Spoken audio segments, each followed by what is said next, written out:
Hey everyone, Tankenstein here, and welcome to Stock to Spaded. In this episode, I'll be showcasing the F-111A Aardvark. This is a currently ranked 7 battle rating 10.3 strike aircraft in the American Air Force's tech tree, though of course in real life was more of an interdictor, though at least as of yet, we do not have that role listed in War Thunder. Now that being said, with most Stock to Spaded videos, I take this through 3 matches. In this one, I'll take it through 4. The first one, as always, it will be a fully stock match. Second match will be halfway spaded, and then I'll do 2 fully spaded matches, one in more of a fighter setup and another in more of a bomber setup. That way you guys can see exactly how this plane plays depending on how you want to actually play it. Now that said, I did get this vehicle as a test drive from Gaijin, and as such it was fully spaded when I first got it. So I actually have to retroactively remove the modifications in order to make it again stock, halfway spaded, and fully spaded. Just so you guys know, I want full clarity with that, so you guys don't get anything mixed up in case I screw up the initial stock match by adding maybe more this, that, or the other thing than it really needs. But that being said, let's get into it, see what we could do, and take this thing from stock to spaded.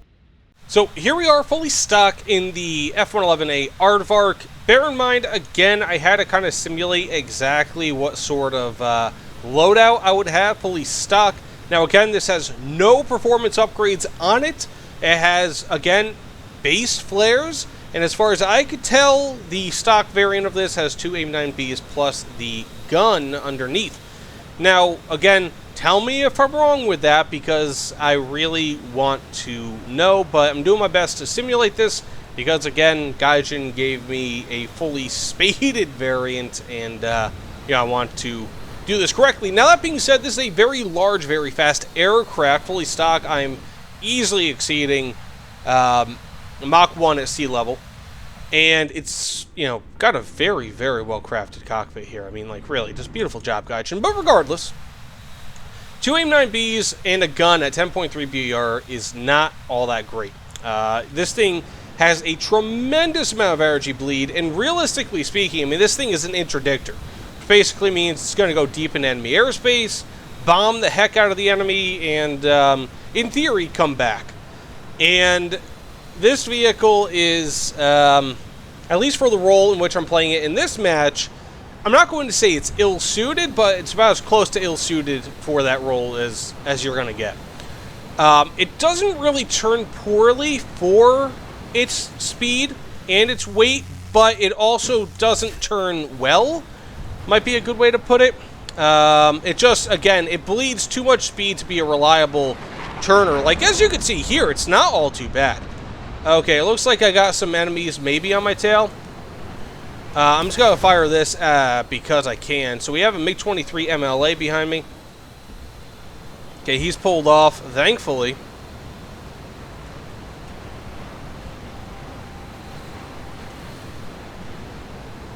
But as you could tell, like, I lost a huge amount of my speed. Nice, I got a hit. An absolute huge amount of my speed in that turn, to the point where I have barely any left. And speed at this BR is life, and unfortunately, again, being that it has this tremendous, like, size, weight, all of that, it doesn't gain its speed back all too much, at least fully stock. I can't really make that claim when it's fully spaded. Ooh, that was ugly. Don't, you know, what do they say? Don't judge me on my worst days. That sort of thing. But yeah, this thing is, it's not very speedy coming off of the, off of a turn. It takes time to accelerate. You know, like, this is not like a MiG-21.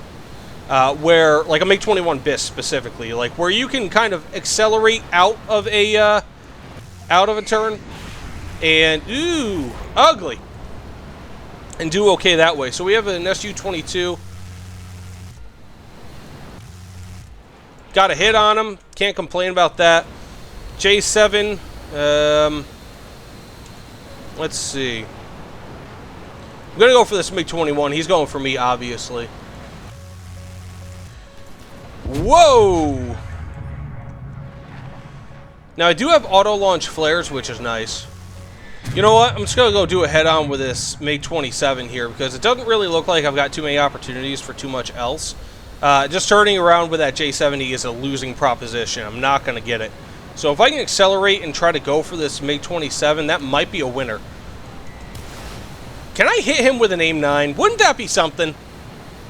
I got him! No freaking way! No freaking way! Holy... Anyways, AIM-9s are typically going to be best when it comes to just shooting down, like AIM-9Bs rather, when it comes to shooting down bots. That's pretty much it. You know, like, that's your reliable kill right there, and even then, the only reliable ones are going to be against, like, A4Bs, because, you know, like Yak-38s, for example, they fly hella fast, to the point where I wouldn't really feel comfortable using AIM-9Bs against them all the time. And also, we have an F5 over here, so this might be my death. We'll have to wait and see. Guess not. I got 3 kills somehow. 1 with an AIM-9B, 2 with the guns. So overall stock, not bad. Again, big problems when it comes to energy retention and accelerating out of a turn. But that said, let's get into a halfway spaded and see what we could do. So here we are, halfway spaded in the Aardvark, and this plane feels obviously a bit quicker, right? As one would expect and really hope. And it definitely has a bit more panache to it when it comes to its acceleration and all that. It's better. It doesn't take away from the fact, again, that this vehicle loses a lot insofar as turning is concerned, like a lot of energy. But it does help on the rebound. Now, I do have 6 AIM-9Bs, which is really nice. Insofar as, I guess it multiplies the minuscule chance that I had to actually hit an enemy with an AIM-9B by a little bit. But it is what it is. Now, we do have an enemy here. Let's see, can I lock him 7 kilometers? Now, of course, if you guys don't know, I like my cannon attachments on vehicles. So, can I really wanted to shoot that guy and then... Nice! Ah, farts! Didn't get the kill! That sucks. Okay, we have an Su-25 here. This should hopefully be a kill. But one of the things I don't like about this is how many flares it shoots off. In trying to defend me, I would only use like 2, especially being that these are large caliber. Got a nice hit. Can I get the kill? And... Jesus! Woof! Holy guacamole! So, when it comes down to this plane, let's just kind of go over how it gets better. Now, like I said, I will have 2 fully spaded matches. One being with bombs, one being without bombs. The one being with bombs will probably be the last match that I have in this gameplay. But, overall, I mean, the performance is better having 6 AIM-9Bs. It's not really saying all too much. That's not, you know, it's not like some sort of a bounty of missiles. Because they are still crappy missiles. I'm not going for that guy. He's already been accounted for. But really, I mean, like, if it hasn't already been made apparent, the thing I'm really getting kills with here are the guns. Again, as if it's not already blatantly obvious. Can I get the... I can! Very nice. Of course, though, that was essentially a gun kill. I'm not really going to count that in favor of the missiles, but, you know, if nothing else, I still got a kill with a missile. Oh, I thought I had 3 kills. I got 2 kills and 1 assist. Cannot complain. Gonna go after this Su-22. What I find with this aircraft is that you pretty much have to be able to find big targets to be able to shoot at. You know, kind of like the Su-20. Ah, I just killed myself. Whoops. The Su-22 is a prime example. This vehicle is great at taking out similar vehicles like it, in my experience. It's a very good aircraft in that regard. It's fast, but again, still loses a ton of energy. But as a fighter, those 6 AIM-9Bs, they do make a little bit of a difference, but I feel like the biggest difference that they would end up making is that they'll help make the grind faster by you being able to take out more bots like A4s and possibly the occasional Yak, but again, A4s are probably the preferred target of them. That being said, let's get into some fully spaded matches, see what we could do, get this performance all the way up, maybe add some guns to it, and have a good time. So here we are, fully spaded with the fighter setup, if you will, of the Aardvark, and as you can see, I've got the gun pods here, and you might notice something else. the wings aren't going back. And the reason being is because having gun pods anywhere on these wings apparently means that you cannot sweep your wings back, which is a huge problem when it comes to overall speed. So I can't really go past Mach 0.9 pretty much typically, unless I want my wings to break off, which really sucks. Typically, it's where if you have bombs, for example, on the exterior, so there's typically 2 pylons here on the exterior portion of the wings, or on the outside of the wings. When you have bombs there, that is typically what makes it so that you cannot swing your wings back. But it's if you have any gun pods at all, you are limited to not being able to sweep your wings back, which again, huge penalty. That is a huge penalty when it comes to overall speed. Nice, got the hit. But if anything tells me anything, I'm going to not get the kill because people love stealing kills at this BR. You know what? Let's try that. Ooh! Oh, I thought I got the kill. Ah, farts. No biggie. Let's see, can I hit him with one of my missiles? Probably not. But he is presenting a nice, big, juicy target. Got the second kill. That's why I like setting up my gun pods. AIM-9Bs on this are not very reliable, obviously. And so, because they're not very reliable, I have a much better time with the guns on this. And it's actually a pretty competent gunfighter. I mean, it's not great, but it could be worse.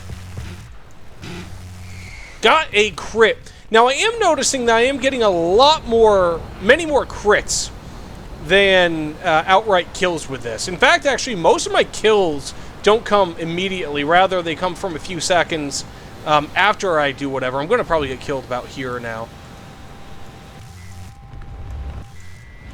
Yeah! I got him before he hit the ground. That makes me feel better about myself. Not really. But I do have 3 kills. Not bad. With just guns alone. Well, without... You know what I mean. With no missile kills. Okay, now this might be where I meet my maker, because, well, as you might be able to guess, having... Oh, I was going to say an A5C on my tail is not a good thing, but he just hit the ground. One of the benefits, though, to having the gun pods, though, on the wings, is that I can actually access, my flaps. As you can see, I can put my flaps on, whereas typically they are controlled... or they are blocked when I have my wings swept back even a little bit, but in this instance, they are not, which is nice. So it does give me a little bit more maneuverability, comparatively speaking. I'm probably not going to be able to get this kill, but... yeah, I don't know why, but my aiming has been terrible today. Even this, probably not going to get a kill. I don't know what the hell this is. But I am able, I am somehow able to keep on the inside track of a MiG a little bit there. Kind of impressive in my opinion, but that seems to be about it though. A little bit of ugly gunmanship, but when you have X or Y amount of gun pods, does it really matter? But that being said, let's go ahead and get into, I'm not going to let this guy steal the kill. What a dirty thing to do. He knew I was dying anyways. That F8U deserved the kill. But that being said, let's just get into, like, one final thing here. I'm going to go equip some bombs on it, like a typical loadout. I'm not going to go with, maybe. We'll see exactly how many bombs I equip here. But, yeah, let's get into it. One final match with a bomber setup. So here we are, of course, fully spaded with all the bombs I can put on this thing. Because why in the heck not? Actually, it looks like I'm getting closer to the base than I thought I would. But... unfortunately, unlike in the dev server where you could put 750-pound bombs on each of these pylons, you can only put 500-pounders on the exterior, on the outside pylons, which really sucks in my opinion, but it is what it is. Also, I do have a bomb bay door underneath, which, by the way, I really don't know if most people knew that, but you do have a bomb bay door. And kind of like how the bombs, or how... Okay, let's just drop these first. 1, 2, 3, 4, 5, 6, 7. I think it's 7. But kind of like how having, let's go switch up to the 500s now, having a, gun pods on the exterior of your wings will screw with, you know, being able to actually do whatever with your wings, squeak the back. It's much the same here, except obviously much more exaggerated. It's just a much larger impact there. But I did get a few kills. Okay, nice. Destroyed a base. Nice. Very nice. I've got 763 points. Now, is this worth it in terms of score? Probably not. Okay, let's go drop 1, 2, 3, 4, 5? I don't know, 500-pound bombs, right? I still have 8 of them. I still have literally tons of bombs. And also, I do have A9Bs, believe it or not, and the gun pod underneath. Still have a ton of weapons on this thing, despite the fact that, again, I am just going balls to the wall with all my bombs here. So let's go ahead and... Nah, I didn't get a kill. Of course I wouldn't get a kill. No biggie. I'm here to drop bombs and save the day. Not necessarily in that order, by the way. Woo! And I got an air-to-air kill, technically. Now, this is how AIM-9Bs are meant to be deployed, against A4s. This is the perfect fully bomb-laden out match. Like, I mean, this is how... You couldn't script it any better. You couldn't script this any better. No one's attacking me. I've got all the time in the world to go after ground targets. Now, again, one of the big problems here, probably the biggest issue with having all of these bombs, is that you will probably not be able to do anything else. Ooh, I just bombed myself. That was really stupid. Don't do that, guys. But you probably won't be able to do anything else. It's just bombing. That's it. You know, it takes away all of your air-to-air capabilities, unless, of course, you're doing like what I just did and went after a, whatchamacallit. But that's pretty much it. So let's just go ahead and drop this one last bomb, the one last 500-pound bomb. See if I can swing my wings back. I don't know if they would have changed that since the dev server. But, nope. It looks like I cannot, even though I've expended all the ordnance on the exterior of the wings, on the outside of the wings, I still cannot swing my wings back. That really, really sucks. But, I mean, I'm doing okay. I've gotten almost 2,000 points. Now, bear in mind, I think that this is probably an extremely rare match. I don't see this sort of thing happening very often. If at all, in most people's matches, you pretty much have to dominate. Like, my team has done very well in this match. So, thus, I would say that we've probably dominated the enemy team, whereas they just haven't done the same to us. So I'm going to go for this other base here, drop 7 more 750-pound bombs on them. Got 1 kill against a Studebaker. That's, I guess, kind of expected because Studebakers are Studebakers. But the match will probably end before I even get to this other base, but who knows, right? So, that being said, thanks so much for watching. I mean, seriously, really, I appreciate it. I only have a minute of fuel left, really. Wow. So I appreciate it. Thanks so much, everyone. And of course, let me know what you guys think about this sort of video in the comments below. What do you think about the Aardvark? How do you guys like to play it? As a fighter, as a bomber, as a hybrid? I don't know. But either way, thanks again, and I'll see you all on the other side. Take care, everyone.